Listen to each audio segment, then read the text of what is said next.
রাজনৈতিক অবস্থানে অনেকটাই কোণঠাসা জাতীয় পার্টি। ছাত্র জনতার অভ্যুত্থানে আওয়ামী লীগ সরকারের পতনের পর সভা সমাবেশে পুলিশের বাধা, দলীয় কার্যালয়ে হামলার মতো ঘটনায় প্রায় নিষ্ক্রিয় দলটি। দলের নেতৃত্বের ভাগাভাগি আর কোন্দলসহ রাজনৈতিক প্রক্রিয়া থেকে দূরে থাকার মতো ঘটনা ঘটেছে দলটির ক্ষেত্রে। গত ১.৫ বছরে অন্তর্বর্তীকালীন সরকার, সংস্কার ও নির্বাচন কমিশন রাজনৈতিক দলগুলোর সাথে দফায় দফায় বৈঠক করেছে, কিন্তু সেসব আয়োজনে ডাক পায়নি জাতীয় পার্টি।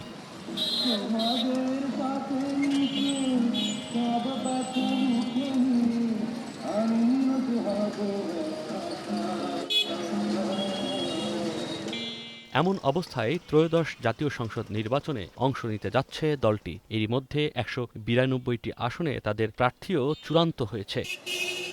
বলা হয় রংপুর মানেই জাতীয় পার্টি। যদিও রংপুর জেলার নির্বাচনী ফলাফলের হিসেব বলছে দ্বাদশ সংসদ নির্বাচনে মাত্র একটি আসন পেয়েছে দলটি, একাদশ সংসদ নির্বাচনে পেয়েছে ২টি। এবারের নির্বাচনে দলের পক্ষ থেকে রংপুরের ৬টি আসনেই প্রার্থী দেয়া হয়েছে। মাঠের প্রচারণাতেও আছেন তারা।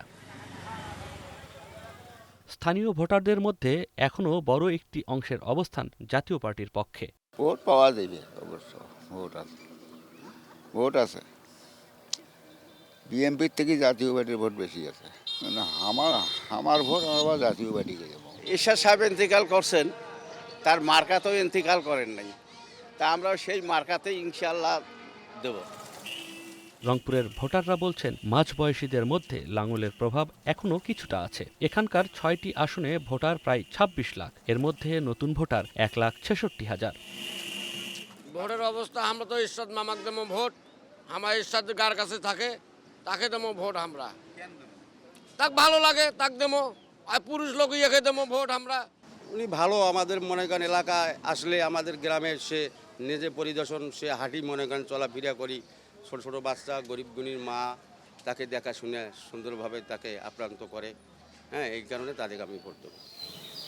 ২০০১ সালের নির্বাচনে জাতীয় পার্টি যে ১৪টি আসন পায় তার ১৩টিই ছিল বৃহত্তর রংপুরে। এতে দলটির জাতীয় চরিত্র হারিয়ে কার্যত আঞ্চলিক শক্তিতে পরিণত হয়। এর পরের সময়গুলোতে রংপুরের আসনও ধরে রাখতে পারেনি দলটি।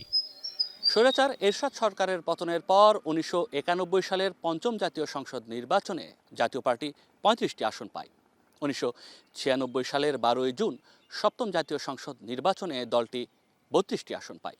২০০১ সালে ইসলামী ঐক্য ফ্রন্টের সাথে জোটবদ্ধ হবার পর দলটি মাত্র ১৪টি আসন পায়। ২০০৮ সালে মাত্র ২৭টি আসন জাতীয় পার্টি নিজেদের দখলে রাখতে পারে। বিএনপি বিহীন নির্বাচন ২০১৪ সাল, ওই নির্বাচনে জাতীয় পার্টি ৩৪টি আসন পায়। ২০১৮ সালে এসে সেটি দাঁড়ায় ২২টিতে, আর ২০২৪ সালে এসে সেটি দাঁড়ায় ১১টিতে। সামনে ত্রয়োদশ জাতীয় সংসদ নির্বাচন। এই নির্বাচনে তারা আরও ভালো করবে বলে মনে করছে দলটির নেতাকর্মীরা, কেননা তাদের দীর্ঘদিনের জোট শরিক আওয়ামী লীগের কার্যক্রম নিষিদ্ধ, ভোটে নেই তারা।